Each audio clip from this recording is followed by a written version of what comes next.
Hello বন্ধুরা, কেমন আছো? আমি ওয়েস্ট বেঙ্গল থেকে সুস্মিতা। অনেকেই জানো যে আজকে আমার শাশুড়ির শ্রাদ্ধ, মানে শ্রাদ্ধের কাজটা হবে, সেটা দিয়ে শুরু করলাম। দেখো, আমাদের সব কিছু হয়ে গেছে। সকালবেলা ঘুম থেকে উঠে স্নান টান করে এগুলো পড়তে হয়, 2.5 দিন পরে থাকতে হয়। ছাদে এসছি আমি জবা ফুল লাগবে বলে, জবা ফুল নিতে।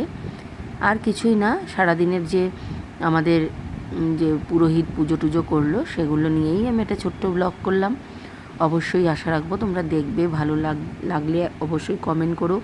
আর শাশুড়ি মার আত্মার যেন শান্তি পায়, কারণ আমরা প্রথম দিন থেকে, উনি যেদিন মারা গেছেন সেদিন থেকে দেখলাম যে মানে কোনো কিছুতে মহিলা দোষ পাননি। মানে যেদিন মারা যায় সেদিন ছিল আমলকি একাদশী, ঠিক আছে? খুব ভুগেছেন আমার শাশুড়ি মা। এটা হচ্ছে আমার হাজব্যান্ড, বসে গেছে কাজে। প্রচুর, জানোই, অনেকক্ষণ ধরে সকাল 8টা থেকে কাজ, 2:30 3টে পর্যন্ত আমাদের কাজ চলেছে। তারপরেই আমরা বসে গেছি। আর মানে এত সুন্দর সম্পন্ন হয়েছে কাজ, মানে বলার কথা নয়। 3 যা, দেখো, লাল শাড়ি পরা হচ্ছে বড় যা, তারপরে আমি, মেজো আর ছোটো জন পরে, মানে আমার পাশে বসে রয়েছে। আমরা 3 যা একসাথে কাজ করেছি। তারপরে সব নাতি নাতনিরা, তারপরে নাতির ঘরের প্রতি একজন, মানে ইয়েও রয়েছে, তারাও কিন্তু সবাই আমরা পুজো করেছি। এই হাসি ঠাট্টার মধ্যে তোমরা হয়তো ভাববে, এমা শ্রাদ্ধে এরা হাসছে কেন? না, আমার শাশুড়ির অনেক বয়স হয়েছিল, তোমরা দেখে নিশ্চয়ই আন্দাজ করতে পারছো, এবং প্রচুর কষ্ট পেয়েছে। কষ্ট পাওয়ার থেকে, দেখো, এটা আমরা হাসছি কেন, রিং ফিঙ্গার বলেছে। ছোটো যা খুঁজে পাচ্ছে না কোনটা রিং ফিঙ্গার, ওই জন্য একটু হাসাহাসি হয়েছে।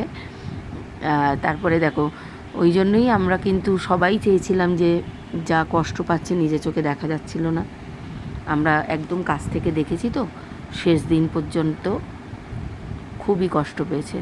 যাই হোক, এই তোমাদের সাথে শেয়ার করলাম। অবশ্যই বিকালে কীর্তন আছে, সব কিছু আছে। তারপরে দুপুরের খাওয়া দাওয়া, ওগুলো পরে আসবো, তার একটা ছোট্ট ব্লগ নিয়ে। এটা আমরা 3 জন পুজো টুজো, মানে যা যা ঠাকুরমশাই বললেন এগুলো করেছি। এটা আমার দেওরের নতুন ঘর, তোমরা কিছুদিন আগেই দেখেছো গৃহপ্রবেশ। আমরা সবাই মিলেই গৃহপ্রবেশটা করে রেখেছিলাম এই কারণে যে শাশুড়ির শরীর খারাপ ছিল, যখন তখন কিছু একটা হয়ে যাওয়ার সম্ভাবনা ছিল বলেই কিন্তু আমরা 1 ফেব্রুয়ারি মনে হয় আমরা পুজোটা করে নিয়েছিলাম, নারায়ণ পুজোটা। তারপরে আর কোনো দিন ছিল না, কারণ আমরা জানতাম যে এরকম একটা খবর আসবে, এই জন্য আগে থাকতে সব করে নিয়েছিলাম। এটা নতুন ঘর, আমাদের নতুন ঘরে কারোই কোনো ফার্নিচার এখনও আসেনি, ঢোকেনি, কারণ সেভাবে আমরা কেউই কিছু করতে পারিনি শাশুড়ি মাতার জন্যে। যাই হোক, ভালো থেকো। এই যে ওনার ছবিটা, খুব সুন্দর মতন সব কিছু সম্পন্ন হয়েছে। এখন আর বাকি দিন কয়েকটা রয়েছে, আমরা যেন সবাই সুস্থ থাকি, তোমরা সেটাই প্রার্থনা করো। শুধু সবাই বাড়িতে আছে, আমার মেয়েটা নেই, এটা একটা মন খারাপ। যা যে কাজগুলো সেগুলো ঠাকুরমশাই আমাকে সব দিয়ে দিয়েছে।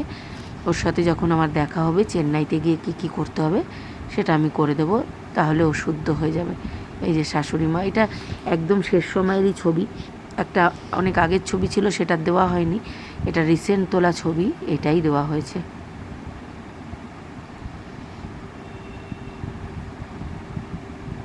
যাই হোক, অনেকটা লম্বা হয়েছে আমার ভিডিওটা, ধৈর্য ধরে দেখার জন্যে তোমাদের থ্যাংক ইউ। ভালো থেকো সবাই, এইভাবেই পাশে থেকো, কারণ ছোট ছোট কিছুই করতে পারছি না, হাসির ভিডিও করতে পারছি না, তাই একটু সব কিছু যেগুলো হচ্ছে তোমাদের সাথে শেয়ার করছি।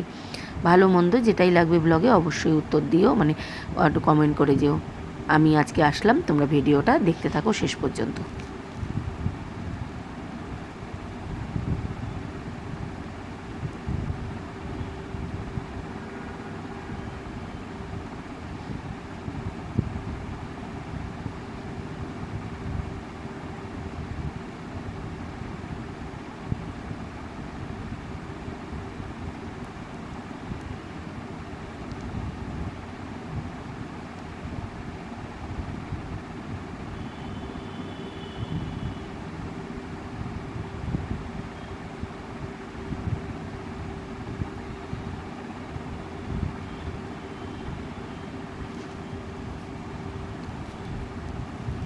এটা হচ্ছে গীতা পাঠ হচ্ছিল, গীতা পাঠটা দেখালাম তোমাদের।